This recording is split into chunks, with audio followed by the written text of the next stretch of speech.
Hello students, this is नूतन चौहान। आज इस video में हम क्या करने वाले हैं, क्लास 10th का हिस्ट्री का chapter the making of a global world. Global world यानी सारे कंट्रीज जो वर्ल्ड के अंदर हैं वो आपस में जुड़ी हुई कैसे हैं, अभी जुड़ी हैं या पहले से ही जुड़ी हैं। ठीक है, ये चैप्टर आपको एक वीडियो में आराम से समझ में आ जाएगा। सीबीएसई ने इस साल के लिए क्या किया, पूरा चैप्टर आपसे नहीं पूछेंगे, ठीक है, सिर्फ फर्स्ट यूनिट पूछेंगे। तो आज मैं आपको फर्स्ट यूनिट पूरी एक्सप्लेन कर दूंगी और आपके दिमाग में फिट हो जाएगा, आप कभी भी नहीं भूलेंगे। क्लियर? देखिए आज हमारा पहला टॉपिक क्या है। आज हमारा टॉपिक जो पहला है वो है प्री मॉडर्न वर्ल्ड। आप मॉडर्न वर्ल्ड में रहते हैं, आज टेक्नोलॉजी है, एजुकेशन है, ठीक है, हमारे पास फैसिलिटीज हैं। प्री मॉडर्न वर्ल्ड, पुराने टाइम पे क्या था, ठीक है। क्या आज तो ग्लोबलाइजेशन वर्ड आपको पता है, ठीक है, टेक्नोलॉजी बहुत ज़्यादा फास्ट है, ठीक है, और आप बहुत इजीली बहुत फास्ट वे से कम्युनिकेट कर सकते हैं दूसरे कंट्रीज के साथ। तो मॉडर्न वर्ल्ड में अभी आगे के जो 50 साल हैं अभी के, ठीक है, इनमें कंट्रीज आपस में जुड़े हुए हैं, ग्लोबलाइजेशन हो रहा है, ये बात तो समझ में आती है। लेकिन आपके इंट्रोडक्शन में इस बुक में लिखा हुआ है, क्या एंशियंट टाइम पीरियड में भी कंट्रीज आपस में जुड़े हुए थे? हाँ, जुड़े हुए थे। बस इतनी बात आज अपने दिमाग में डाल लो कि most of the people believe कि globalization start between these 15 years. अभी अभी जो 50 साल गुजरे हैं बस इसी में ही ग्लोबलाइजेशन हुआ है और कंट्रीज ट्रेडिंग पर्पज से या अलग अलग पर्पज से आपस में जुड़ी हैं। But this theory is totally wrong. हम पुराने टाइम से ही सारे वर्ल्ड की कंट्रीज आपस में जुड़े हुए हैं, वो अलग अलग पर्पज हैं, वो मैं अभी आपको समझा दूंगी। बात समझ में आई कि हम पहले से ही ग्लोबलाइजेशन, ये जो वर्ड है, पहले से इसकी बहुत लॉन्ग हिस्ट्री है, बहुत पुराना इतिहास है, सारी कंट्रीज पहले से ही आपस में जुड़ी हुई हैं। देखें, देखो इसका पुराना इतिहास है। Ancient time it involve as means of trade, migration of people in search of work, movement of capital. यानी एंशियंट टाइम पीरियड में, पुराने टाइम में, ये आपको पिक्चर दिखाई दे रही होगी, पुराने टाइम पे लोग कैसे बैलगाड़ियों में, ऊंटों पे सवार होकर एक जगह से दूसरी जगह जा रहे हैं, समुद्र को क्रॉस कर रहे हैं, पहाड़ों को क्रॉस कर रहे हैं। बट जाते तो थे, क्यों जाते थे? ठीक है, तो वो कह रहे हैं ट्रेड पर्पस के लिए, यानी चीजों को बेचने और खरीदने के लिए, एक बात। दूसरा, सर्च ऑफ वर्क, यानी एक जगह से दूसरी जगह माइग्रेट क्यों होते थे, जाते क्यों थे? काम ढूंढने की तलाश में। अगर अपनी कंट्री में नहीं है तो भैया दूसरी कंट्री में ढूंढो, जाएंगे। प्लस मूवमेंट ऑफ कैपिटल, जो पूंजी है वो भी एक जगह से दूसरी जगह पर घूमती है, जाती है, अपने आप नहीं घूमती है, ठीक है। For trade purpose, for job search purpose, people travel one place to another place in ancient time period। अभी आपके दिमाग में फिट हो जाना चाहिए कि पुराने टाइम से ही लोग एक जगह से दूसरी जगह पर ट्रेवल करते थे। हो गया, बहुत सिंपल सी थ्योरी है, अपने आप आपको अब समझ में आ जाएगी, कभी नहीं भूलेंगे। Globalization in ancient time period. Now let's talk about globalization in ancient time period. Globalization का मतलब आपको पता है कि different countries in world connect to each other, ठीक है, for economical purpose, for development purpose, for trade purpose, आपस में जुड़ी हुई हैं। जब कंट्रीज आपस में जुड़ी हुई हैं सारी, तो इसको हम कहते हैं ग्लोबलाइजेशन, ठीक है। तो यहाँ पर हम ग्लोबलाइजेशन पढ़ेंगे एंशियंट टाइम पीरियड में, अभी मॉडर्न टाइम पीरियड में नहीं पढ़ना। मॉडर्न टाइम पीरियड में तो आपको पता ही है कि हम आपस में जुड़े हुए हैं, सब सारे लोग, आपका जब मर्जी है, आपके पास पैसे हैं, अपना पासपोर्ट वीजा तैयार करो, यूरोप की किसी कंट्री में चले जाओ, अफ्रीका कॉन्टिनेंट चले जाओ, आपकी मर्जी जहां चले जाओ। तो अभी मॉडर्न टाइम है, टेक्नोलॉजी है, तो यहाँ पर ग्लोबलाइजेशन थोड़ा ईजी हो गया है। बट हम पढ़ रहे हैं एंशियंट टाइम पीरियड में कि एंशियंट टाइम पीरियड में ग्लोबलाइजेशन होता था। कैसे होता था जरा देखो। From ancient time, travelers, traders pressed pilgrimage and traveled vast distance from knowledge, opportunity and spiritual fulfillment. It means या एंशियंट टाइम पीरियड में लोग एक जगह से दूसरी जगह पर जाते थे। क्यों जाते थे? नॉलेज इनहैंस करने के लिए, अपॉर्चुनिटीज के लिए, कि अगर भाई दूसरे कंट्रीज के अंदर जॉब है, फैक्ट्रीज वहां पे हैं, तो जाओ, काम की तलाश में जाते थे, ठीक है। और स्पिरिचुअल फुलफिलमेंट के लिए, इट मीन धार्मिक शांति के लिए, ठीक है, कि अगर दूसरे देश के अंदर कोई धर्म का कोई प्रचार है, उस चीज को सीखने के लिए आ गया। तो रिलीजन पर्पस से, ट्रेडिंग पर्पस से, जॉब सर्च पर्पस से, ठीक है, लोग एक जगह से दूसरी जगह पर जाते थे, ठीक है, एंशियंट टाइम पीरियड में। तो आज आप अपने दिमाग में पूरा अच्छे से भर लो कि ग्लोबलाइजेशन अभी का कॉन्सेप्ट नहीं है, रिसेंटली 50 सालों से ग्लोबलाइजेशन चल रहा है और कंट्रीज आपस में जुड़े हुए हैं? नहीं। कब से जुड़े हुए हैं? एंशियंट टाइम पीरियड से, पुराने टाइम पीरियड से। ठीक है, ये बात आपको समझ में आ गई होगी, कोई दिक्कत वाली बात नहीं है। आगे चलते हैं, क्या लिखा हुआ है आगे बेटा? ये लिखा हुआ है कि दे कैरिड गुड्स, मनी, वैल्यूज, ठीक है, goods, money, values, skill, ideas, inventions, and even germs and disease. When you travel somewhere ना, तो you learn something, जहाँ आप जा रहे हैं, and they also learn something from you. आप वो भी आपसे कुछ सीखेंगे, है ना? आपस में कल्चर शेयर होंगे, रिलीजन शेयर होंगे, नॉलेज शेयर होगा। हाँ, तो कहने का मतलब ये है, व्हेन यू ट्रेवल समवेयर तो आपको सीखेंगे और कुछ सिखाएंगे, ये निश्चित है। ठीक है, आप जा रहे हैं पढ़ने के लिए, आप अमेरिका पढ़ने के लिए चले गए, आप कोई डिग्री लेने चले गए, लेकिन पढ़ने के साथ वहाँ के कल्चर को डेफिनेटली आपको सीखेंगे, यहाँ आके उसको बताएंगे यार वहाँ तो ऐसे होता है, और वो आपसे कुछ सीखेंगे कि भाई वो बच्चे में ऐसी क्वालिटी थी, है ना? तो जब आप कहीं ट्रेवल करते हैं तो बहुत सारी चीज़ें शेयर होती हैं, ठीक है, चाहे वो नॉलेज है, कल्चर है, रिलीजन है, बहुत सारी चीज़ें शेयर होती हैं। प्लस जो सबसे इंपॉर्टेंट चीज़ यहाँ पे लिखी हुई है, जर्म्स एंड डिजीज। देखो, आपको कोई बीमारी है, आपके कंट्रीज के लोगों को वो बीमारी है, ठीक है, तो उसमें कोई दिक्कत वाली बात नहीं है। यहाँ की जो गवर्नमेंट है, यहाँ की जो मेडिकल फैसिलिटीज़ है, उन्होंने उसके खिलाफ एंटीडोज बना लिए, आपकी इम्यूनिटी सिस्टम को आदत पड़ गई उस बीमारी की, आप एडजस्ट कर सकते हैं। लेकिन if you travel another country और वहाँ के लोगों को वो बीमारी नहीं पता, ठीक है, वो आइसोलेटेड है उस बीमारी से, अब क्या होगा? जब वो बीमारी, आप घूमने गए और आप बीमार हैं और उनके उनके आप जब उनसे कम्युनिकेट करेंगे और वो उन्हें लगेगी बीमारी, तो उनका इम्यूनिटी सिस्टम उससे फाइट नहीं कर पाएगा, क्योंकि उन्होंने वो दिखी नहीं है बीमारी। तो उसकी वजह से क्या होगा बेटा कि पूरी के पूरे जनरेशन्स बर्बाद हो जाती हैं, क्योंकि वहाँ के लोगों का इम्यूनिटी सिस्टम नहीं है उससे लड़ने के लिए। अभी पूरी स्टोरी मैं आपको आगे समझाऊंगी, तो hopefully you understand. When you travel somewhere you share lot of thing, कुछ आप सीखेंगे, कुछ आप सिखाएंगे, कुछ अच्छा हो जाएगा, कुछ बुरा हो जाएगा। तो कल्चर शेयर हो सकते हैं, रिलीजन शेयर हो सकता है, जॉब अपॉर्चुनिटी शेयर हो सकती हैं, ठीक है, नॉलेज शेयर हो सकता है, एंड जर्म्स और डिजीज भी ऑटोमेटिक शेयर हो जाते हैं। ठीक है, ये बात आपको समझ में आ गई होगी, कोई दिक्कत वाली बात नहीं है। As earlier as 3000 BCE, before common era, 3000 साल पहले, an active coastal trade link with the Indus valley. Indus valley समझते हैं, सिंधु घाटी सभ्यता, ठीक है, इंडस रिवर के पास हमारे देश की जो सबसे पहली सिविलाइजेशन है वो डेवलप हुई। ये 1 नंबर का क्वेश्चन आराम से अपने दिमाग में बैठाओ कि देखो, अर्ली मैन तो आदि मानव, जंगली, ठीक है, और जानवरों की तरह बिहेव करते हैं, जंगलों में रहते हैं, दे जस्ट हंटिंग और गैदरिंग फॉर देयर सर्वाइवल। लेकिन उसके बाद पहली बार जो लोग सभ्यता में आए, जो सेटल्ड हो गए, ठीक है, नदी के पास रहने लगे, खेती करने लगे, वो है हड़प्पा सिविलाइजेशन या इंडस सिविलाइजेशन। तो भारत में जो सिविलाइजेशन सबसे पहले डेवलप हुआ, इंडस वैली सिविलाइजेशन, 3000 साल पहले, ठीक है, civilization with present day West Asia, और आज वो वेस्ट एशिया में पड़ता है। ठीक है, कोई दिक्कत वाली बात नहीं है। आप ये देखो, ये पिक्चर मैंने आपको इसलिए दिखा रही हूँ ताकि जब आप पिक्चर के साथ सुनेंगे तो आपकी आंखें भी काम करेंगी और वो आपको ये लर्न हो जाएगा। ठीक है, तो लोग पहले ट्रेवल करते थे, और जब वो ट्रेवल करते थे तो चाहे वो किसी भी पर्पज से जा रहे हैं, चाहे वो ट्रेड के लिए जा रहे हैं, लेकिन नॉलेज भी शेयर होगा, रिलीजन भी शेयर होगा, और रिलीजियस पर्पज से ही जा रहे हैं कि धार्मिक यात्रा है, फिर भी वो कुछ सीख के आ जाएंगे और कुछ खरीद के आ जाएंगे, कुछ बेच के आ जाएंगे, तो कुछ ना और बहुत सारी चीजें एक्सचेंज हो। आप जा एक पर्पज से रहे हैं, लेकिन मल्टीपल पर्पज वहाँ ऑटोमेटिक जनरेट हो जाएंगे। तो जब आप ट्रेवल करते हैं तो बेटा गुड्स भी शेयर होता है, मनी भी होता है, वैल्यू भी होता है, स्किल भी होता है, इन्वेंशंस भी होते हैं, जर्म्स भी होते हैं, डिजीज भी होते हैं, शेयर होते हैं। और भारत की जो सबसे पहली सभ्यता है Harappan civilization, Indus valley civilization, 3000 साल पहले, ठीक है, और ये बेटा जुड़ी हुई थी दूसरे कंट्रीज के साथ, यहां से भी एक्सपोर्ट इंपोर्ट होता था। याद रहेगा आपको, कोई दिक्कत वाली बात नहीं है।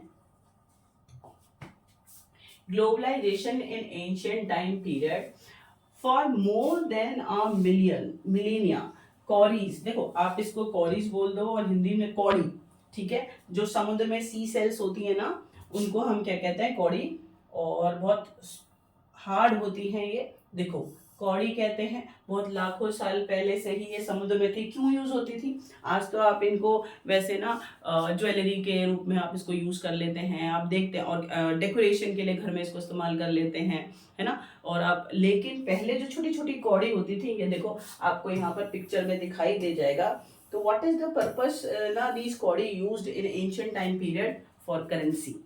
पहले नोट वाला, पेपर वाला करेंसी नहीं था। तो एंशिएंट टाइम पीरियड में जो कौड़ीज हैं, जो समुद्र में मिलती हैं, ये मैंने आपको पिक्चर दिखा दिया, आप फैमिलियर हैं इससे।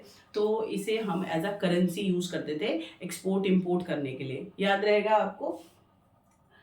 From the medieval found their way to China and East Africa. देखो, for more than a millennium cowries, the Hindi word kauri, sea shells use as a form of currency के रूप में यूज करते थे मेडिवल टाइम पीरियड में। ठीक है, जब मुगलों का टाइम पीरियड था हमारे देश में, जब दिल्ली सल्तनत था, ठीक है, तो मेडिवल टाइम पीरियड में कौड़ी एज अ करेंसी यूज होती थी जब हम चाइना के साथ व्यापार कर रहे हैं या ईस्ट अफ्रीकन कंट्रीज के साथ व्यापार कर रहे हैं। याद रहेगा आपको, कोई दिक्कत वाली बात नहीं है कि जब एंशिएंट टाइम पीरियड में ग्लोबलाइजेशन है, कंट्रीज आपस में जुड़े हुए हैं, तो there were so many purpose, people travel one place to another place. Religious purpose से जा सकते हैं, या फिर जॉब पर्पस से जा सकते हैं, ट्रेड पर्पस से जा सकते हैं, ठीक है। और हमने करेंसी भी देखा कि पहले क्या पेपर करेंसी होती थी? नहीं, पहले वो कह रहे कौड़ी जो समुद्र में मिलता है और इसे एज अ करेंसी यूज किया जाता था। तो होपफुली आपको याद रहेगा, आप बिल्कुल भी नहीं भूलेंगे इस बात को।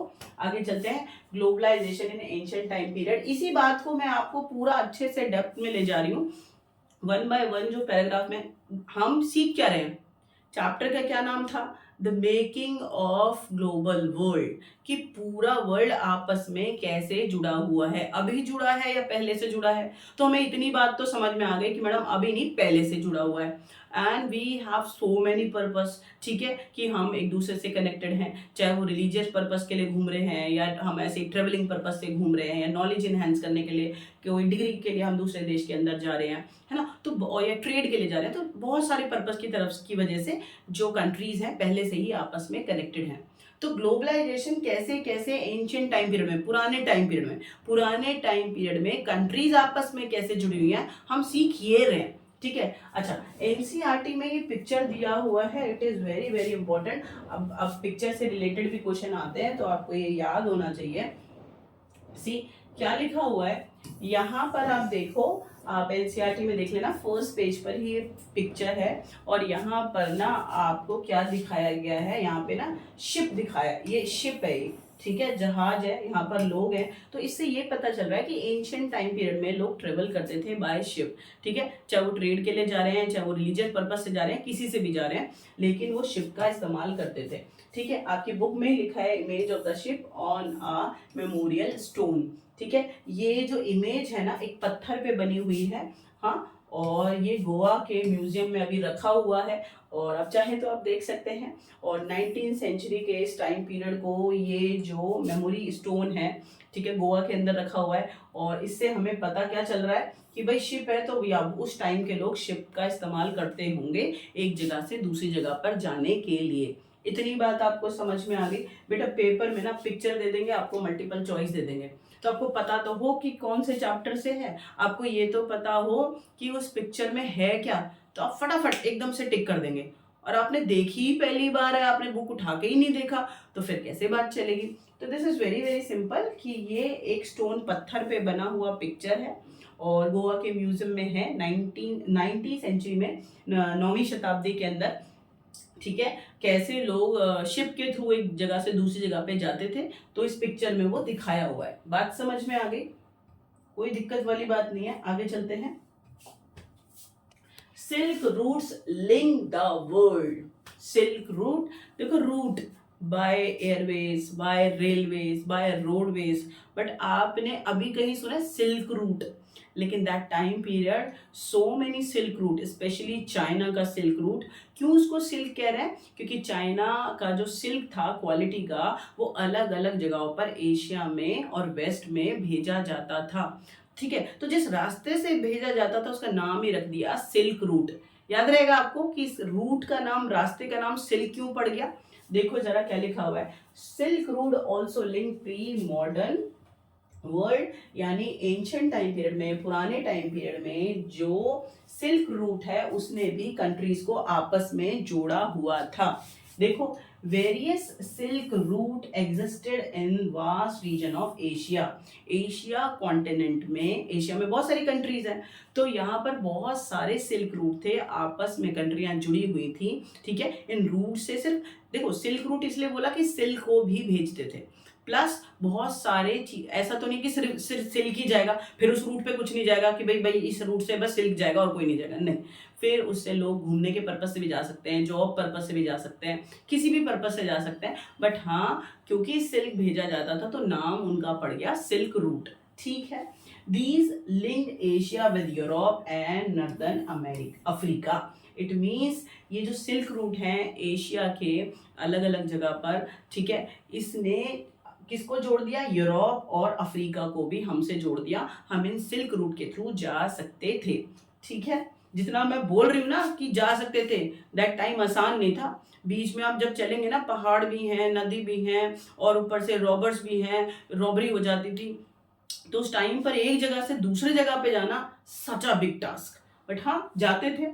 ठीक है, पॉटरी एंड सिल्क यानी जो बर्तन हैं अलग अलग कलाकारी के बनाए जाते थे। सिल्क जो है, ठीक है, कपड़ा है, from China, textile from India and South East Asia, and gold and silver from Europe to Asia float through these routes. क्या होता था, जैसे इंडिया है, इंडिया का कपड़ा यूरोप की कंट्रीज में जाता था, और यूरोप का सिल्वर और गोल्ड हमारे देश में आ जाता था। कैसे आ जाता था, दैट टाइम पीरियड अगर यूरोप की कंट्रीज को हमसे क्या लेना है, कपड़ा लेना है, ठीक है, और उन्हें हमारा क्वालिटी अच्छा था कॉटन का, तो हमसे कपड़ा लेते थे, उसके बदले में क्या देते थे, पेपर करेंसी तो थी नहीं, गोल्ड और सिल्वर देते थे, तो हम कितना हमें फायदा हुआ होगा। ठीक है, तो ये वो टाइम पीरियड है जब pottery and silk from China, China से पूरी जगह पर भेजा जाता था, और इंडिया से टेक्सटाइल भेजा जाता था, साउथ ईस्ट एशिया से में, और गोल्ड और silver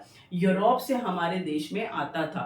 hopefully you understand what I am trying to tell you, कि silk route one of the biggest factor to indicate globalization in ancient time period, कि पुराने टाइम पीरियड में countries आपस में जुड़ी हुई थी, उसका एक बेहतरीन जो उदाहरण है वो है सिल्क रूट, कि जो रूट है एशिया में बहुत सारे सिल्क रूट थे, वहाँ से चीज़ें एक्सपोर्ट इंपोर्ट होती थी। जैसे चाइना का सिल्क है वो पूरे यूरोप में और एशिया की दूसरे कंट्रीज में जा रहा है, या इंडिया का टेक्सटाइल कॉटन है बहुत फाइन, वो यूरोप तक जा रहा है, और यूरोप से हमारे देश में क्या आ रहा है, सिल्वर और गोल्ड आ रहा है। इतनी बात आपको समझ में आ गई। अच्छा, आप यहाँ पर देखो, आपकी बुक में ये पिक्चर दी हुई है कि these were the various silk root, ये सिल्क रूट है, ठीक है, ये सिल्क रूट है, यहाँ से व्यापारी या फिर जो रिलीजियस पर्पज से जो लोग जा रहे हैं, या एजुकेशन पर्पज से जो लोग जा रहे हैं, इन सिल्क रूट से जाते थे। याद रहेगा आपको, silk route trade and the depicted in the Chinese cave painting, ये चाइना के केव पर एक पेंटिंग बनाई गई है, ठीक है, और इसमें दिखाई दे रहा है कि हाँ बहुत सारे सिल्क रूट थे, और यहाँ से लोग व्यापार करने के लिए एक जगह से दूसरी जगह पर जाते थे। वेरी सिंपल, कोई दिक्कत वाली बात नहीं है। आगे चलते हैं, silk route link the world. जो ये सिल्क रूट है उस टाइम पर इन्होंने पूरे वर्ल्ड को आपस में जोड़ दिया, not only for trading purpose, trading purpose से तो लोग जा ही रहे हैं, सिल्क हो रहा है या टेक्सटाइल एक्सपोर्ट इम्पोर्ट्स हो रहे हैं, plus trade and culture exchange always went hand in hand. जब आप ट्रेडिंग पर्पज से कहीं पर जा रहे हैं, ये बात मैंने आपको पहले ही समझा दी, तो you also share your culture. आप अमेरिका गए एक्सपोर्ट इंपोर्ट करने, but you learn their culture and you all they American also learn something from you about your culture. कुछ आप उन्हें सिखा देंगे, कुछ वो आपसे सीख लेंगे। तो ये कह रहे हैं कि trade and culture go hand to hand, ये फ्रेज है कि साथ में चलते हैं। जब आप व्यापार करने जाएंगे तो कल्चर भी आपस में ऑटोमेटिक शेयर होगा, यूनिवर्सल ट्रुथ है, ठीक है।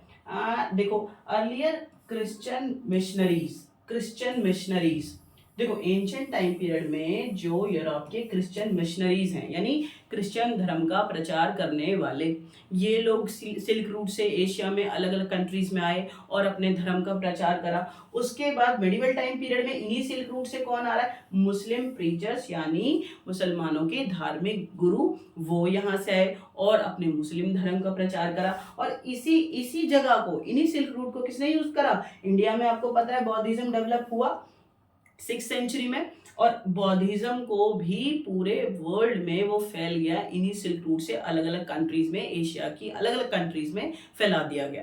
ठीक है, तो वेरी वेरी सिंपल क्या कहना चाहती हूँ कि silk route one of the source to connect countries in ancient time period.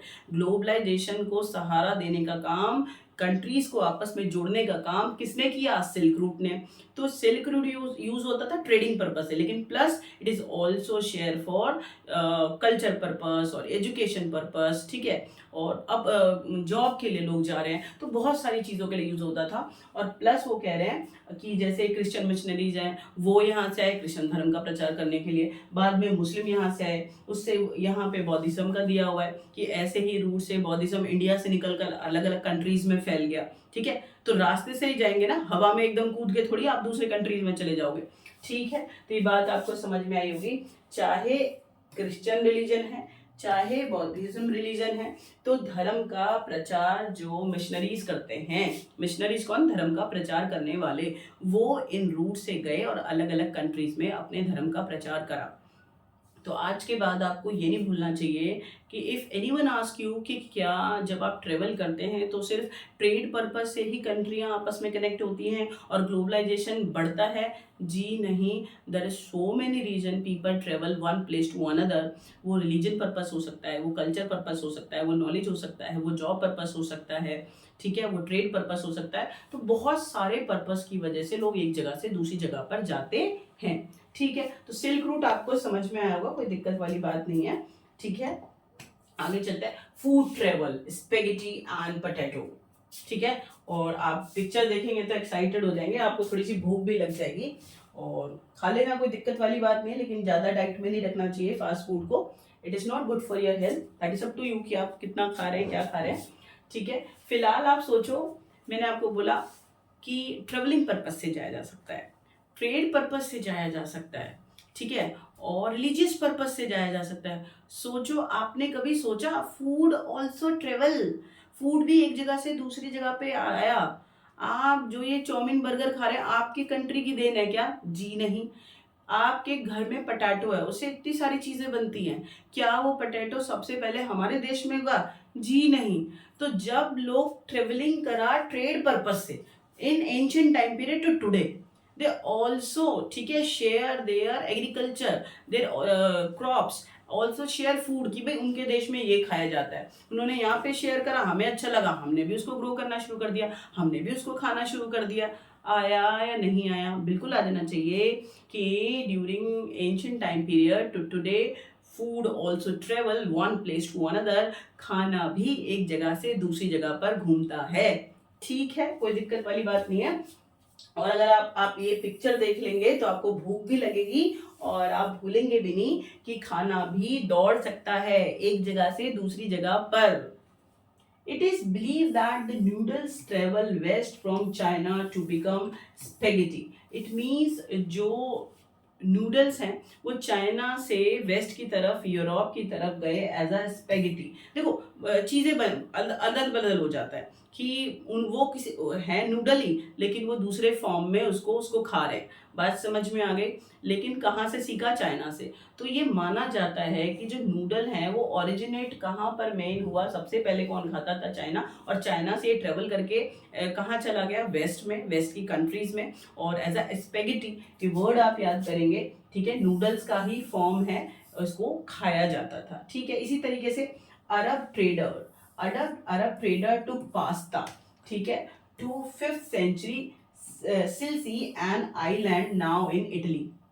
ठीक है, तो सिलसी एक जगह है, इटली के अंदर है, एक छोटा सा टापू है समुद्र के पास। ठीक है, तो अरब लोग 5th सेंचुरी में वहां पे गए और वहां पर पास्ता इंट्रोड्यूस कर दिया। ठीक है, तो आज आप कहते हैं इटालियन पास्ता। तो सोचो कि वो भी, इटली ने भी उसे कहीं और से सीखा है। तो जो अरब है ट्रेवलर्स, जब वो कहाँ गए, इटली गए, तो वहाँ पर उन्होंने पास्ता इंट्रोड्यूस कर दिया। और वहाँ से जो आज सोचो इटली का वो मेन डिश है, ठीक है, पास्ता, और वहाँ से ट्रेवल करके आपके देश तक भी आ गया। ठीक है, तो होपफुली यू अंडरस्टैंड कि फूड भी ट्रेवल करता है लोगों के साथ। Similar food were also known in India और जापान। आप नूडल खाते हैं, आप पास्ता खाते हैं, आप भी खाते हैं, but still we unable to know about this thing कि हमारे देश में किसने इंट्रोड्यूस करा, बट हम भी खाते हैं, घूम फिर कर हमारे तक भी आ गया। तो हमने अभी अभी अभी क्या सीखा कि फूड भी ट्रेवल करता है। ठीक है, जैसे अरब के लोगों ने 5th सेंचुरी में किसको सिखा दिया, पास्ता खाना, इटली के लोगों को सिखा दिया। उसी तरीके से जो चाइना का नूडल है वो कहाँ तक पहुंच गया, वेस्ट में पहुंच गया, यूरोप की कंट्रीज में पहुंच गया एज अ स्पेगेटी, है ना, तो उसका दूसरा फॉर्म में। लेकिन बेटा फूड ट्रेवल करता है, आज के बाद आप ये बिल्कुल भी नहीं भूलेंगे। ये जो आप बर्गर खा रहे हैं, ये जो आप चाउमीन खा रहे हैं, नूडल्स खा रहे हैं, या फिर आप पास्ता खा रहे हैं, ये आपके देश में तो नहीं और जापान में भी ये खाया जा रहा है। लेकिन वो कह रहे हैं दोनों कंट्री में कौन इस ट्रेवलर आए और कब इसको इंट्रोड्यूस कर दिया उसकी उतनी जानकारी नहीं है। लेकिन हमारे देश में भी ये ओरिजिनेट तो नहीं हुआ ना, किसी कोई तो हमें सिखा के गया। तो hopefully you understand food also travel. सोचा था आपने कभी कि ग्लोबलाइजेशन इकोनॉमिक्स में पढ़ाया जाता है कि different countries in world connect to each other for economical purpose और ट्रेड पर्पस। व्यापार के लिए कंट्रियां आपस में जुड़ी है, इसे ग्लोबलाइजेशन कहते हैं। लेकिन फूड भी आपको आपस में जोड़ देता है और ग्लोबलाइजेशन का एक फैक्टर है। सोचा था कभी आपने? आज के बाद आप नहीं भूलेंगे, और इकोनॉमिक्स वाले मैम को भी आप बोल देंगे कि मैम फूड से भी ग्लोबलाइजेशन होता है, कंट्रीज आपस में एक दूसरे से जुड़ जाती हैं। ठीक है, चलो लिख मत आना, इकोनॉमिक्स के पर्पस से लिखना होता है, ये हिस्ट्री का पर्पस है। तो हिस्ट्री में कि जो ग्लोबलाइजेशन है उसमें फूड भी एक बड़ा फैक्टर है, सिल्क रूट भी एक बड़ा फैक्टर है। ठीक है, आगे चलते हैं, क्या लिखा हुआ है। अभी हम फूड पर ही हैं, लेकिन फूड के जो अदर टॉपिक हैं वो हम देख रहे हैं। ठीक है, ताकि आप बिल्कुल नहीं भूलेंगे। See many of our common food such as potato, soya, groundnut, maize, tomato, chili, sweet potato, these all were not known to our ancestors until about 5 centuries ago। यानी कि 5वीं शताब्दी तक हम पोटैटो खाना नहीं जानते थे। पोटैटो हमारे देश का क्रॉप नहीं है। ठीक है, स्वीट पोटैटो, मक्का, ग्राउंडनट्स, ठीक है, ये सब हमारे देश में नहीं होता था। तो फिर ये हमने कहाँ से सीखा? ये देखो, these food were only introduced in Europe, Asia after Christopher Columbus. ये वर्ड आप याद कर लो, 1 नंबर के लिए बहुत इंपॉर्टेंट है कि अमेरिका में ग्रो होता था पोटैटो, और अमेरिका आपको पता है क्रिस्टोफर कोलंबस ने ढूंढा। ठीक है, और जब इन्होंने ढूंढ लिया और वहां ट्रेवल करके लोग गए तो पता चला अरे यहाँ तो ये खाया जाता है, तो अपने देश में भी उन्होंने सीखा और अपने देश में भी ग्रो करा। तो hopefully you learn from where we learn potato, sweet potato, these crops grow. हमने कहाँ से सीखा है? हमने सीखा है अमेरिका से। अमेरिका से यूरोप और इंडिया तक पूरी सभ्यता में आज क्या है? पोटैटो। अब आप चिप्स के रूप में खा लो, सब्जी बना के खा लो, लेकिन आपने कभी सोचा कि पोटैटो आपके देश की फसल है ही नहीं और आज बहुत बड़ी मात्रा में खाया जाता है। ठीक है, और आप बिल्कुल नहीं भूलेंगे पोटैटो तो कोई ऐसी इंट्रोड्यूस करने वाली चीज नहीं है, हर घर में होता ही है। तो hopefully you understand potato, soya, groundnut, maize, these all were not in a primarily grow in our country। हमारे देश में नहीं होता था, कहीं और से हमने सीखा। कहाँ से सीखा? हमने इसको अमेरिका से सीखा। ठीक है, आगे चलते हैं। ये पिक्चर भी एनसीईआरटी में दिया हुआ है। क्या लिखा हुआ है कि चाहे फूड है, चाहे गुड्स हैं या और चीजें हैं, वो आपस में एक्सचेंज होती हैं। देखो क्या लिखा हुआ है, मर्चेंट फ्रॉम, ठीक है, Venice and the Orient exchange. Marco Polo की किताब है, ठीक है, मार्वेल्स। मार्को पोलो एक ट्रेवलर हैं, उनकी किताब है मार्वल्स, उसमें से ये पिक्चर ली गई है, एनसीईआरटी के अंदर है कि कैसे गुड्स को एक्सचेंज किया जा रहा है। आपसे ऑब्जेक्टिव में पूछ लेंगे। पहले जब हम लोग पढ़ाते थे तो पिक्चर्स को साइड लाइन पे कर देते थे कि ठीक है ये बहुत ज़्यादा इंपॉर्टेंट है, बट टुडे पिक्चर्स बहुत इंपॉर्टेंट है। एक पिक्चर से लर्निंग आसान होती है, आपकी जो आईज वाला सेंस ऑर्गन है बहुत तेज काम करता है। प्लस सीबीएसई ने कंपलसरी कर दिया, वो किसी भी पिक्चर को उठाएंगे और मल्टीपल चॉइस में आपसे क्वेश्चन बना के पूछेंगे। तो this is my polite request to all of you कि आपको पिक्चर्स को नज़रअंदाज बिल्कुल नहीं करना। जिन्हें 100 में से 100 लेना है वो पिक्चर की डिटेल को ज़रूर देखेंगे, ठीक है। एक बार पिक्चर देख लेंगे भूलेंगे नहीं, कोई याद करने वाला सीन नहीं है, फिर मल्टीपल चॉइस में आएगा फटाफट टिक कर देंगे, ठीक है। तो मार्को पोलो की बुक है मार्वल्स, उसमें से ये पिक्चर लिया गया है। And this picture show what कि जो ट्रेडर्स हैं आपस में गुड्स को एक्सचेंज कर रहे हैं, ठीक है, कोई दिक्कत वाली बात नहीं है। आगे चलते हैं, क्या लिखा हुआ है।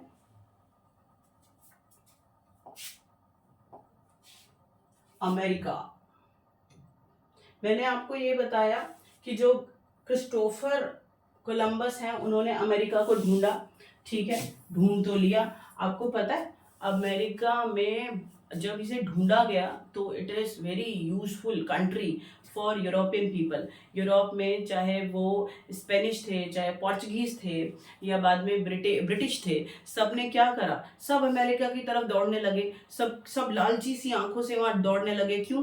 क्योंकि वहाँ पर बेटे बहुत सारे मिनरल थे, वहाँ पर क्रॉप्स बहुत अच्छे से ग्रो होती थी, ठीक है। तो और अमेरिका तब तक जब तक इसे ढूंढा नहीं गया, ठीक है, तब तक तो अमेरिका सबसे अलग शांति से वहाँ के जो भी लोग वहाँ रहते होंगे आराम से खेती करते थे, अपने रिसोर्सेज को मिनरल को यूज़ करते थे।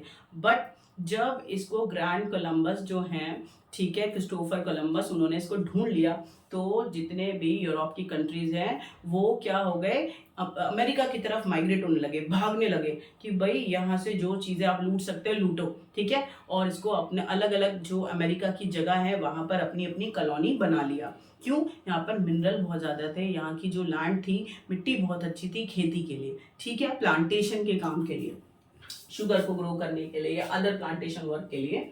तो अभी हम अमेरिका पढ़ लेते हैं। Here in NCERT here we use America to describe North America and South America. अभी तो आप अलग अलग पढ़ते हैं, ठीक है, मॉडर्न टाइम पीरियड में, बट एनसीईआरटी में हम उस टाइम की बात कर रहे हैं जब जब रिसेंटली तभी के तभी क्या ढूंढा गया था अमेरिका को। तो अमेरिका में तब जुड़ा हुआ था नॉर्थ अमेरिका और south America plus Caribbean sea.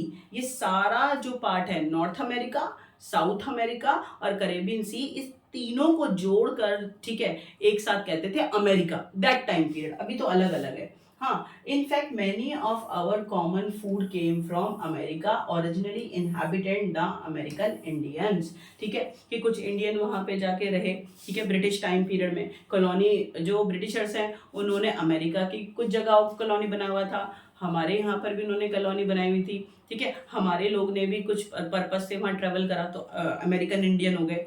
तो we learn so many agriculture crops from America. हमने कहाँ से सीखा है? अमेरिका से। और स्पेशली पटैटो तो आपको याद ही रखना है, ठीक है, कोई दिक्कत वाली बात नहीं है कि अमेरिका से हमने बहुत सारे क्रॉप्स को ग्रो करना सीखा है। सीखा है तो सीखा है, कुछ सिखाया भी होगा, ठीक है।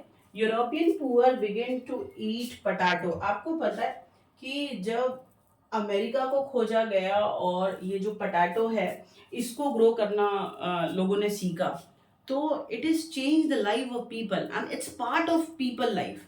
क्योंकि जो पटाटो है वो अर्थ के अंदर बहुत तेजी से ग्रो करता है, मल्टीपल टाइम ग्रो कर जाता है और सस्ता भी होता है, ठीक है। तो जो पुअर लोग हैं यूरोप की कंट्रीज के अंदर, उन्होंने अपना स्टेपल डाइट किसको बना लिया? पटाटो को, ठीक है। तो पटाटो ने लोगों की लाइफ को चेंज करके रख दिया, ठीक है। आयरलैंड में आप याद रखेंगे, मैं अभी आपको बताऊंगी, होपफुली यू अंडरस्टैंड। पटाटो का इमेजिनेशन करते रहो और सोचते रहो, फूड के बारे में बात कर रहे हैं।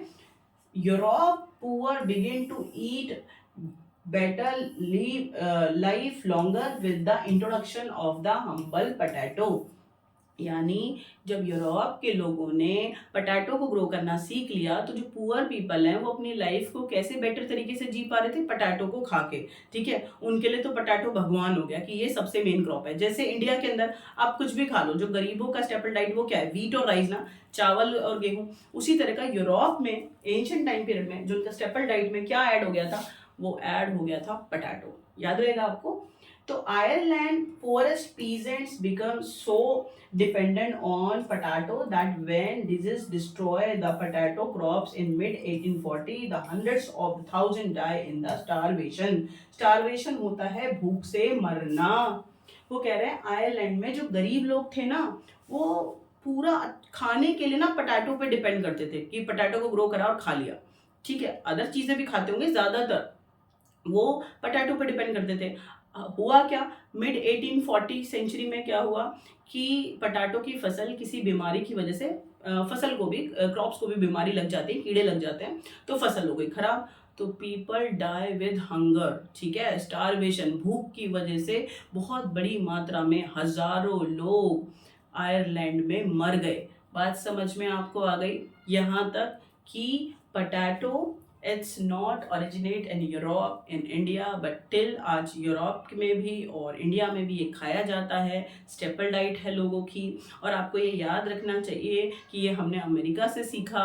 और आयरलैंड में तो जो गरीब लोग हैं वो पूरा पटेटो पे डिपेंड करते थे खाने के लिए। और किस चीज़ से आपको ये बात साबित होगी कि जब वहाँ पर स्टारवेशन आया, भूख ठीक से लोग मरने लगे। क्यों मरने लगे? क्योंकि पटाटो की फसल खराब हो गई, वो तो पटाटो ही खाते थे, ठीक है। और जब फसल खराब हो गई तो भूख से मरे, ठीक है। देखें, ये बात आपको समझ में आ गई होगी। तो कभी कभी क्या होता है, जो फूड होता है वो लोगों की लाइफ को चेंज करके रख देता है। भैया खाने पे ही पूरी दुनिया है। आप कुछ भी पढ़ लेना, कोई भी प्रोफेशन ज्वाइन कर लेना, खाना तो पड़ेगा, बिना खाए तो कुछ नहीं चलेगा आपका काम, ठीक है। यहाँ पर आप एनसीईआरटी में ये पिक्चर देख लेना, अगर आपको यहाँ पे क्लियर नहीं हो रहा है।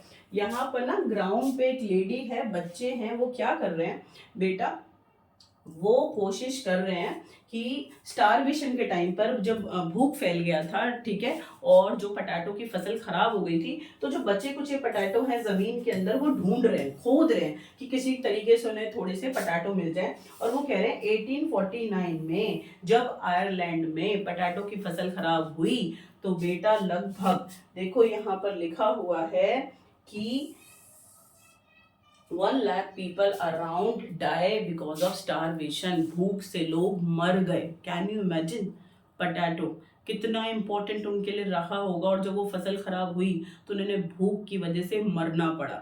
याद रहेगा, आयरलैंड और पटाटो की फसल बर्बाद हुई, ठीक है। जो पुअर लोग हैं वो पटाटो पे ही डिपेंड करते थे, लेकिन हुआ क्या, फसल हो गई खराब, तो बहुत सारे लोग मर गए। याद रहेगा, पिक्चर आएगी और इससे रिलेटेड अगर क्वेश्चन आएगा तो आप कर सकते हैं, कोई दिक्कत वाली बात है नहीं, बहुत छोटी छोटी सी बातें लिखी हुई हैं, ठीक है। आगे क्या लिखा हुआ है ये देखो, जस्ट वन एक इम्पॉर्टेंट इंफॉर्मेशन। अगर आपको 9th और 10th क्लास के सोशल साइंस के नोट्स चाहिए, या आपको 11th और 12th क्लास के हिस्ट्री ऑफ पॉलिटिकल साइंस के नोट्स चाहिए, तो फिर आप मेरे नॉलेज हब ऐप को ज्वाइन कर सकते हैं, या आप मेरे टेलीग्राम लिंक को ज्वाइन कर सकते हैं। दोनों आपको डिस्क्रिप्शन बॉक्स में मिल जाएगा लिंक। आप यहाँ से इजी लैंग्वेज में बहुत अच्छे से एक्सप्लेनेशन है नोट्स में, आप पढ़ सकते हैं। तो आपकी जो स्टडी का जो पूरा रास्ता है वो बहुत आसान होने वाला है। आप वीडियोस को देखते रहो, नोट्स को पढ़ते रहो और खुश रहो, और आपका एग्जाम अपने आप बहुत अच्छा होने वाला है, ठीक है। अब यहाँ हमें क्या सीखना है, कंक्यूस्ट, डिजीज एंड ट्रेड, कि जब पहले क्या होता थे, इन्वेडर किसी दूसरी जगह पे जाते थे तो उस जगह को जीतते थे, ठीक है। तो स्ट्रैटेजिकली जीतते थे, क्या क्या स्ट्रैटेजी लगाते थे, वेपन्स भी होते थे उनके पास, और बीमारियां, अभी आपको मैं बायोलॉजिकल वॉरफेयर भी बताऊंगी कि बिना हथियारों के भी लड़ाई को जीता जा सकता है। और आज रिसेंट ईयर्स में तो इसको अलग अलग कंट्रीज यूज ही कर रही है, ठीक है। तो कैसे जीते, क्या बीमारियां हैं, कैसे व्यापार के लिए एक जगह से दूसरी जगह पे गए। लेकिन सेंटर में आपको ना अमेरिका को जरूर रखना है, ठीक है। आप अमेरिका को याद रखेंगे तो आपको पूरा स्टोरी समझ में आ जाएगा, ठीक है। देखो, यूरोपियन सेलर्स, ठीक है, जो शिप के थ्रू एक जगह से दूसरी जगह पे जाते हैं, found a sea route to Asia and also successfully cross the western ocean to America. यानी कि जो यूरोप की कंट्रीज हैं, यूरोप के सेलर्स हैं, वो अपने शिप्स के थ्रू बड़ी बड़ी उन्होंने समुद्र की यात्राएं की, और उन्होंने 2 सी रूट ढूंढ लिए। एक एशिया जाने वाला जो इंडिया तक उन्हें पहुंचा दिया, और एक अमेरिका तक आने वाला। इतनी बात आपको समझ में आ गई कि यूरोप के जो सेलर्स हैं उन्होंने हिम्मत दिखाई। उस टाइम पे बहुत डिफ़िकल्ट होता था कि अब आप पहाड़ों के थ्रू जा रहे हैं या सी के थ्रू जा रहे हैं, लेकिन यूरोप के सेलर्स ने क्या किया बेटा, इन समुद्रों का सीने को चीरा और इन्होंने 2 रास्ते ढूंढ लिए। एक एशिया जाने वाला, ठीक है, तो अब वो इंडिया आराम से आ सकते थे ट्रेडिंग पर्पज से, ठीक है, बाद में आपके एडमिनिस्ट्रेटिव हेड बने ब्रिटिशर्स, पता है आपको ये बात। प्लस अमेरिका जाने के लिए भी उन्होंने रास्ता ढूंढ लिया, ठीक है। अब जब रास्ते ढूंढ लिए तो वो यहाँ से आराम से आ जा सकते हैं। देखो, for centuries before, the Indian Ocean had known for the bustling trade with goods, people, knowledge, custom etcetera. मतलब पहले ना, जब तक ये रास्ते यूरोप ने नहीं ढूंढे थे, ध्यान से समझना, तब तक एशिया में और जो इंडिया है वो सेंटर में था। वो क्या करता था, यूरोप की तरफ अपनी चीज़ों को एक्सपोर्ट इंपोर्ट कर रहे हैं, तो वो वहाँ से यूरोप से चीज़ें भारत में एशिया की तरफ फ्लो हो रही हैं। बात समझ में आ गया। लेकिन अब जो यूरोप है उसने रास्ते खोज लिए भारत तक आने के लिए, पूरे एशिया की अलग अलग कंट्रीज में जाने के लिए, अमेरिका में जाने के लिए। तो अब ये फ्लो थोड़ा सा रीडायरेक्ट हो गया। अब जो चीज़ें हैं वो एशिया से, वो अमेरिका से किस तरफ फ्लो करेंगी, यूरोप की तरफ। इतनी सी बात समझ में आ गई कि यूरोप का एक भला हो गया, ठीक है, जब वहाँ के सेलर्स ने क्या किया, एक अमेरिका जाने वाला रास्ता और एक एशिया जाने वाला रास्ता ढूंढ लिया। तो अब चीज़ें क्या हो गई कि अब एशिया और अमेरिका की जो चीज़ें हैं, ठीक है, वो कहाँ फ्लो होने लगी, कहाँ की तरफ जाने लगी, वो जाने लगी यूरोप की तरफ। इतनी बात समझ में आई, क्योंकि यूरोपीय आते थे, यहाँ के मसाले, यहाँ के कपड़े, जो भी चीज़ें उन्हें चाहिए, ठीक है, प्रॉफिट के लिए और बेचने के लिए, वो यहाँ से ले जा रहे हैं। तो यहाँ की चीज़ें वहाँ पे फ्लो कर रही हैं। बात समझ में आ गई। तो यूरोप में जो इकोनॉमिकल ग्रोथ होने लगी वो कब होने लगी, जब उन्होंने अमेरिका को ढूंढ लिया, जब उन्होंने एशिया को ढूंढ लिया, और यहाँ के जो जगह पे उन्हें जो भी चीज़ें फ़ायदेमंद लगी, चाहे प्लांटेशन का काम कर कर या कोई बिजनेस कर कर, ट्रेड कर कर, ठीक है, माइनिंग करके और प्लांटेशन का काम करके, वो सब किया उन्होंने इन जगहों पर। यहाँ पर उन्होंने क्या करा, कॉलोनी बना ली, चाहे वो इंडिया में बनाई, चाहे वो अमेरिका में बनाई, ठीक है। इतनी बात आपको समझ में आएगी। अपने दिमाग में भरो कि पहले क्या हुआ कि यूरोप के जो सेलर्स हैं उन्होंने अमेरिका और एशिया जाने वाले रास्तों को ढूंढ लिया, ठीक है। ये आपको समझ में आ गया होगा, कोई दिक्कत वाली बात नहीं है। आगे चलते हैं। बिफोर इट्स डिस्कवरी अमेरिका, जब तक अमेरिका को नहीं ढूंढा गया तब तक अमेरिका बिल्कुल अलग था, दूसरे कंट्रीज के साथ जुड़ा नहीं था, कोई लेना देना नहीं था, छुपा हुआ था अमेरिका, ठीक है। लेकिन क्रिस्टोफर जो कोलंबस हैं उन्होंने अमेरिका ढूंढ लिया, गलती से जाना कहीं और था, पहुंच कहीं और गए, और अमेरिका भी, ठीक है, पूरे वर्ल्ड की कंट्रीज में शामिल हो गया। तो before discovery America had been cut off from regular contact with the rest of the world for million years। लाखों सालों तक अमेरिका वर्ल्ड की दूसरे कंट्री से छुपा रहा जब तक इसे ढूंढा नहीं गया। इतनी बात समझ में आ गई होगी आपको। But from the 16th century से क्या हुआ, it vast land and amended crop and minerals began to transfer trade and life everywhere.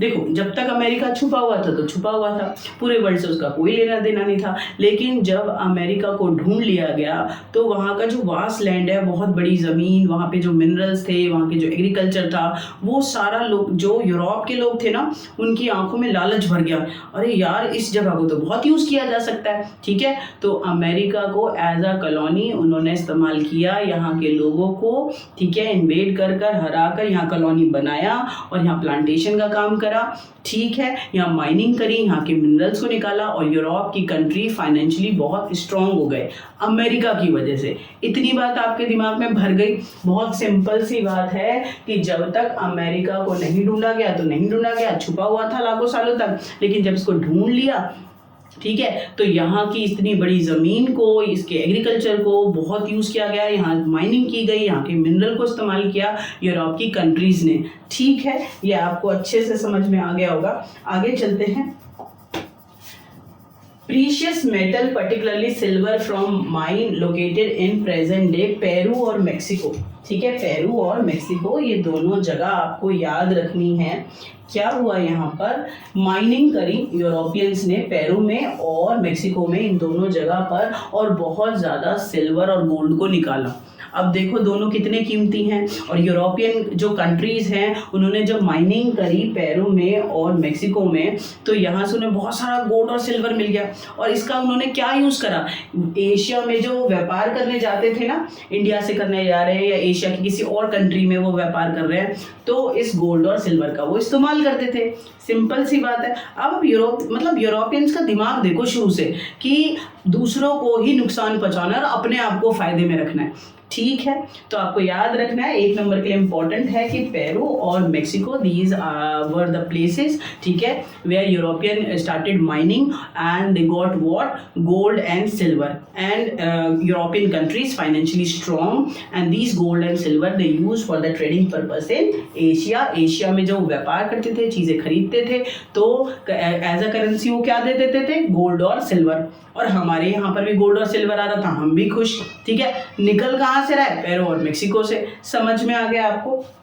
Many expedition set of in search of L Dorado, ये जगह है, ये सिटी है, द फेम्बल्ड सिटी ऑफ गोल्ड। था या नहीं वो तो नहीं पता, लेकिन आपने नोवेल्स में भी पढ़ा होगा, आपको ने बहुत ज़रूर इसको सुना होगा कि ये, ठीक है, एल डोराडो जगह है, सिटी है। और इसमें एक अफवाह थी कि ये सोने का गढ़ है, तो बहुत सारे एक्सप्लोरर अलग अलग टाइम पर यहाँ पर आए सोने की तलाश में, माइट भी हो भी। ठीक है, इतनी बात आपको समझ में आ गई। होपफुली यू अंडरस्टैंड कि जो अमेरिका है वो बहुत ही रिच रिसोर्सफुल मिनरल वाला कॉन्टिनेंट था, वो जगह थी। और जब तक वो नहीं था अस्तित्व में, किसी ने उसे ढूंढा नहीं, तब तक तो अलग थलग लाखों सालों तक पड़ा रहा। लेकिन जब यूरोपियंस ने उसको ढूंढ लिया, तो फिर उसकी ज़मीन को बहुत यूज़ करा प्लांटेशन के काम के लिए, शुगर ग्रो करने के लिए, ठीक है, और मिनरल्स को माइनिंग के थ्रू निकाला, सिल्वर को, गोल्ड को। ये पेरू और ये मेक्सिको आपको याद रखना है, यहाँ बहुत ज़्यादा माइनिंग करी और यहाँ से सिल्वर और गोल्ड को निकाला। और एशिया में जब वो जाते थे व्यापार के लिए, यूरोप की कंट्री के लोग, चाहे वो आयरलैंड से, चाहे वो स्पेन से, तो इस गोल्ड और सिल्वर को एज अ करेंसी वो यूज करते थे। इतनी बात आपको समझ में आ गई, कोई दिक्कत वाली बात नहीं है। ठीक है, बायोलॉजिकल वॉरफेयर, इसी के बारे में मैं बात आपको कर रही थी। मैंने आपको बताया कि when traveller travel one place to another place for trading purpose, ठीक है, जाने अनजाने वो साथ अपने डिजीज को भी साथ में लेके ट्रेवल करते हैं। ठीक है, तो आप इस बात को समझो स्ट्रैटेजिकली, जान पूछ के। देखो, अनजाने में किसी को किसी से कोई कम्युनिकेबल डिजीज पास हो जाए वो अलग बात है, लेकिन जान पूछ के स्ट्रैटेजिकली, ठीक है, किसी को नुकसान पहुंचाना, तो यूरोप की कंट्रीज ने करा अमेरिका को काबू में करने के लिए। कैसे किया वो मैं आपके सामने रख रही हूँ, ज़रा ध्यान से सुनना, बहुत ज़्यादा इम्पोर्टेंट है। और हम बिल्कुल इस यूनिट को ख़त्म करने के पास आ गए, अब आपका हो जाएगा, कोई दिक्कत वाली बात नहीं है यहाँ तक। द पोर्चुगीज, देखो, पोर्चुगीज एंड स्पेनिश, यानी स्पेन से जो आए, ठीक है, वो स्पेनिश हो गए, और पुर्तगाल कंट्री से जो आए वो पोर्चुगीज हो गए। Conquest and the colonization of America, तो स्पेनिश जो हैं और जो पोर्चुगीज हैं वो अमेरिका पहुंचे, और अमेरिका की अलग अलग जगहों पर उन्होंने अपनी कॉलोनी बना लिया, उसको कंट्रोल कर लिया कि भाई ये वाली जगह हमारी है। ठीक है, और वहाँ एडमिनिस्ट्रेटिव हेड बन गए, और अपनी मर्जी से वहाँ के मिनरल को यूज़ करा, वहाँ की लैंड को यूज़ करा अपने बेनिफिट के लिए। was the decisively underway the mid 16th century। 16th century में उन्होंने ये ऐसा किया। पोर्चुगीज और स्पेनिश जो यूरोप से आए हैं, अमेरिका में आए हैं, और अमेरिका की जगह को अपना कॉलोनी उन्होंने बना लिया। ठीक है, Europe conquest was not just a result of the fire war। It means weapon के थ्रू ही उन्होंने अमेरिका को नहीं जीता। भाई स्पेन से लोग गए, ठीक है, और पोर्चुगीज गए, तो उन्होंने अमेरिका को कॉलोनी बनाया, और वहाँ के जो मिनरल्स हैं या उसकी लैंड है उसको यूज़ करा अपने बेनिफिट के लिए। लेकिन बेटा सिर्फ वेपन्स के थ्रू उन्हें कंट्रोल में नहीं करा कि गए और उन्हें हथियारों से जीत लिया, ठीक है, गोली मार के जीत लिया, नहीं। प्लस ये भी उन्होंने इस्तेमाल करा, प्लस उन्होंने क्या स्ट्रैटेजी लगाई, जर्म्स, डिजीज, जरा देखना। It was the germs such as those known as smallpox. मैं आपको ज़्यादा पिक्चर को हाईलाइट नहीं करूँगी, आपको थोड़ा बुरा लगेगा। ये है स्मॉल पॉक्स। कि यूरोप में एक बीमारी थी स्मॉल पॉक्स, ठीक है। आज तो एंटीडोज हर कंट्री के पास इसके पास है, अब इससे आराम से लड़ा जा सकता है, ये अब मरेगी नहीं। लेकिन पहले ये बहुत ही भयंकर बीमारी थी और अगर कहीं फैल जाए तो बहुत सारे लोग इससे मर सकते थे। इसके एंटीडोज दैट टाइम नहीं थे। फिर भी जब यूरोप में फैली तो यूरोप के लोगों को क्या, तो इम्यूनिटी सिस्टम इससे फैमिलियर हो गया, वो बच सकते हैं, उनके पास दवाइयाँ हैं, वो मैनेज कर सकते हैं, हाँ भाई ये बीमारी है, इसको कैसे करना है। लेकिन यूरोप की कंट्री से जब ये ट्रेवल कर कर अमेरिका तक आएगा, अब America isolate with the small pox, America के लोगों को तो नहीं पता कि भाई स्मॉल पॉक्स क्या बीमारी है और उनके इम्यूनिटी सिस्टम उससे फाइट करने के लिए तैयार नहीं होगा। बात समझ में आ गई? तो स्मॉल पॉक्स ट्रेवल करा कहाँ से, यूरोप से अमेरिका तक, और अमेरिका के जो नेटिव पीपल हैं, इंडिजीनियस वहीं रहने वाले लोग, हजारों लोग उससे मर गए, पूरी कम्युनिटी बर्बाद हो गई, ठीक है। तो this is the biological warfare, बिना हथियारों के, ठीक है। अगर बीमारी एक जगह से दूसरी जगह ट्रेवल हो जाए तो फिर क्या होगा बेटा, पूरे देश को अलट पलट किया जा सकता है। आजकल यही हो रहा है ड्यूरिंग करोना। मैं इससे ज़्यादा नहीं बोलूँगी, आपने खूब इसको पढ़ लिया होगा, सबकी अपनी अपनी सोच थी उसको लेकर। क्या हुआ कि करोना आपके देश में पैदा हुआ था, ठीक है, नहीं आपके, लेकिन ये ट्रेवल करके किसी और देश से आप तक पहुँचा और आपके देश में तबाही मचा दी, इकोनॉमिकल डाउनफॉल आ गया, हज़ारों लोग मर गए, ठीक है। तो इसे कहते हैं बायोलॉजिकल वॉरफेयर। बिना गोली बारूद के आपके देश को भयंकर नज़ारा देखना पड़ा, ठीक है। तो ऐसा ही कुछ कहाँ हुआ था, अमेरिका में। यूरोप की जो कंट्रीज हैं, पोर्चुगीज़ हैं, स्पेनिश हैं, उन्होंने अमेरिका को कॉलोनी बनाया अपने बेनिफिट के लिए, उस लैंड को यूज़ किया, वहाँ के मिनरल्स को यूज़ करा। लेकिन कैसे, उन्होंने वेपन्स को तो यूज़ करा वहाँ के लोगों को हराने के लिए, प्लस और क्या किया, उन्होंने अपने जो डिजीज़ हैं जैसे स्मॉल पॉक्स, उसको ट्रेवल कहाँ करा दिया, पास ऑन कहाँ करा दिया, अमेरिका में। और अमेरिका के लोगों को जब वो बीमारी फैली तो वो उससे नहीं लड़ पाए बेटा, ठीक है। देखो अगर कोई बंदूक से लड़ेगा ना, इस बात को देखो, यहाँ पर क्या लिखा हुआ है, देखो ये लाइन मैं आपको दिखा देती हूँ, उसके बाद आप बिल्कुल नहीं भूलेंगे कि अगर कोई बंदूक से लड़ेगा ना, यहाँ लिखा हुआ है गन कुड बी बॉट और the captured and turned against the invader.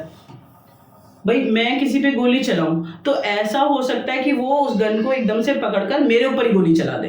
तो इन्वेडर जो बाहर से यूरोप के लोग आए, ठीक है, गन और वेपन्स के साथ, तो अमेरिकन हिम्मत दिखा सकते हैं, पलटवार हो सकता है, उनकी गन छीनकर उन पे गोलियां चला दी, तब तो हो सकता है। लेकिन स्मॉल पॉक्स बीमारियों से नहीं लड़ा जा सकता, सडन सिचुएशन में नहीं लड़ा जा सकता, अचानक नहीं लड़ा जा सकता। समझ में आ गया?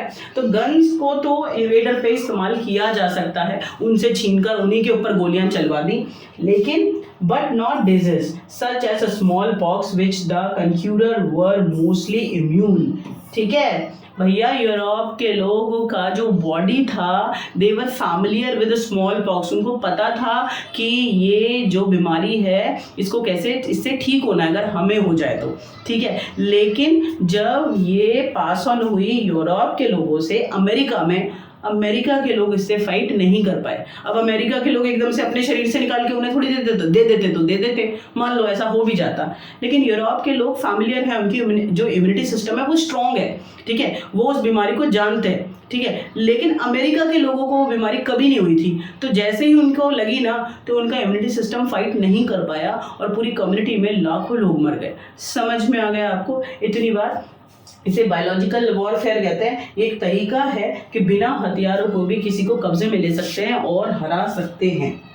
तो ये अमेरिका के साथ हुआ। आपको स्मॉल पॉक्स याद रखना है।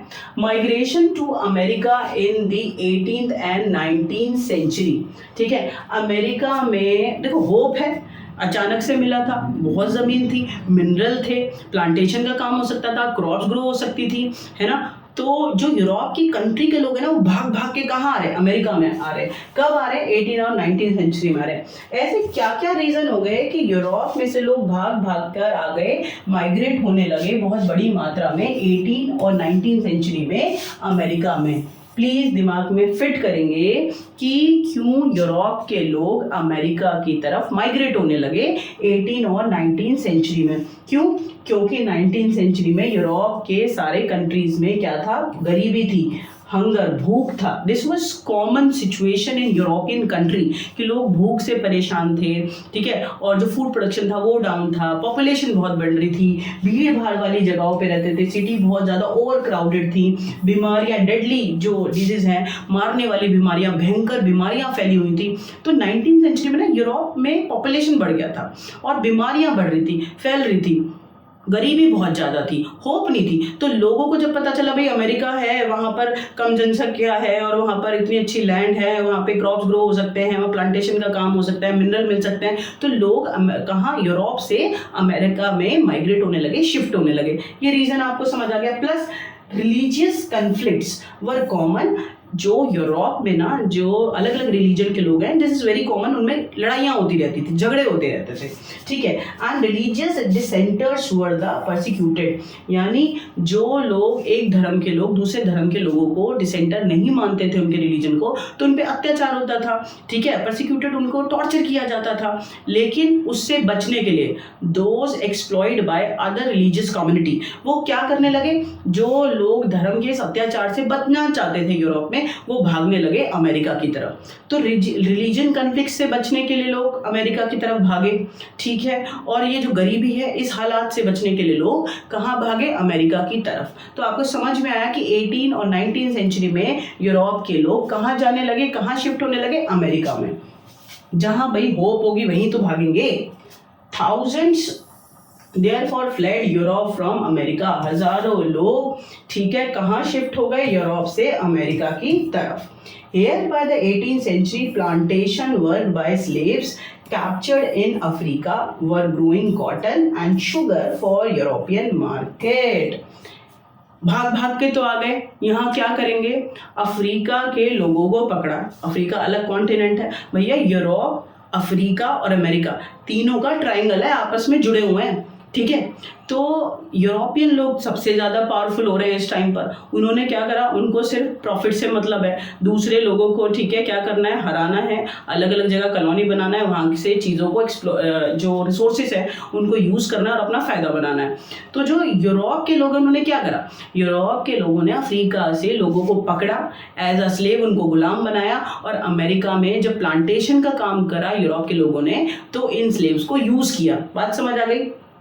यूरोप के लोग हैं, अमेरिका का आए हैं, प्लांटेशन का काम कर रहे हैं, शुगर और क्या ग्रो कर रहे हैं, कॉटन, ठीक है, बेचने के लिए, अपने फायदे के लिए। और खुद कर रहे हैं क्या, नहीं, किससे करवा रहे हैं, अफ्रीका के लोगों को एज अ स्लेव उन्होंने गुलाम पकड़ लिया और अमेरिका में प्लांटेशन का काम करा रहे हैं, शुगर और जो कॉटन है बड़ी मात्रा में ग्रो करा रहे हैं, ठीक है। इतनी बात आपको समझ में आ गई। ये पिक्चर से आपको समझ में आ जाएगा, अमेरिका में अफ्रीका के लोगों को पकड़ के लाए हैं यूरोप के लोग, और उनसे एज अ स्लेव जबरदस्ती क्या काम करा रहे हैं, शुगर ग्रो करा रहे हैं और कॉटन ग्रो करा रहे हैं। इतनी बात समझ में आ गई। तो यूरोपियन ना बड़े लालची लोग हैं, इतनी बात समझ लो। ये 18 और 19 सेंचुरी का हाल है। Emergency of Europe as a world trade centre. भाई आप एक बात बताओ कि जब यूरोप के लोग अलग अलग जगह पे जा रहे हैं और वहाँ पर अपनी कॉलोनी बना रहे हैं, वहाँ के रिसोर्सेज को, लैंड को, मिनरल्स को यूज़ कर रहे हैं, प्लांटेशन का काम कर रहे हैं, ठीक है, तो उनका इकोनॉमी बूस्ट होगा, बढ़ेगा या घटेगा, बिल्कुल बढ़ेगा, ठीक है। तो हमें ये देखना है कि जो यूरोप है वो वर्ल्ड ट्रेड सेंटर बन रहा है, यानी चाहे वो अफ्रीका कॉन्टिनेंट है, अमेरिका कॉन्टिनेंट है, एशिया कॉन्टिनेंट है, सबसे ऊपर इकोनॉमी में कौन आता जा रहा है, यूरोप, ठीक है।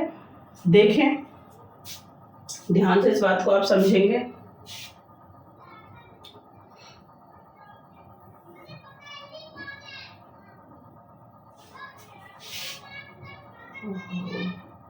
Just 1 second.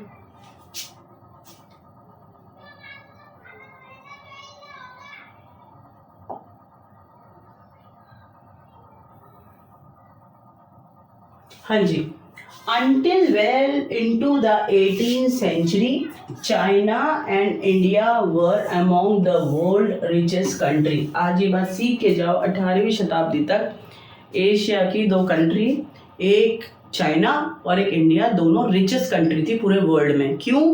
क्योंकि एक के पास सिल्क और एक के पास मसाले और कॉटन इंडिया के पास, और हम यूरोप भेजते थे, वहाँ से क्या आता था, सिल्वर और गोल्ड। ठीक है, तो हम तो रिच कंट्री होंगे, है ना। तो 18th सेंचुरी तक बहुत अच्छा हाल रहा हमारा।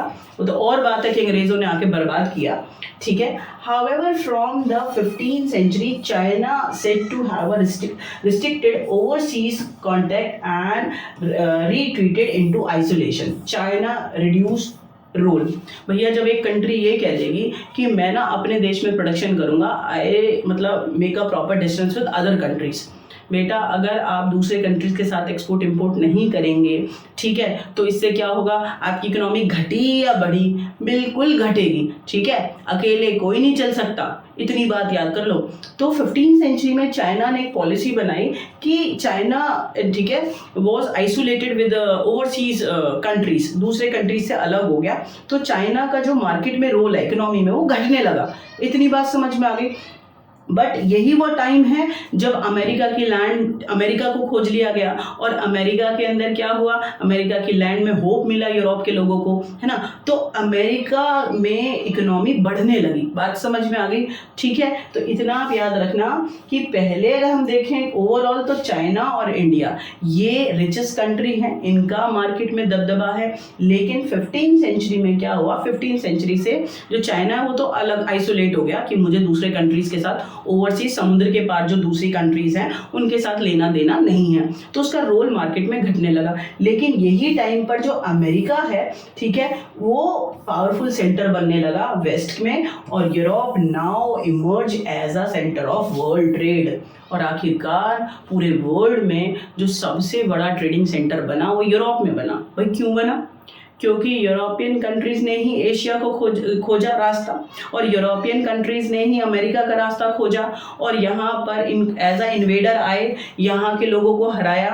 ठीक है, चाहे किसी भी तरीके से, चाहे वेपन्स के थ्रू और या फिर डिजीज के थ्रू। मैंने आपको बताया जैसे अमेरिका का बुरा हाल करा with the help of small pox.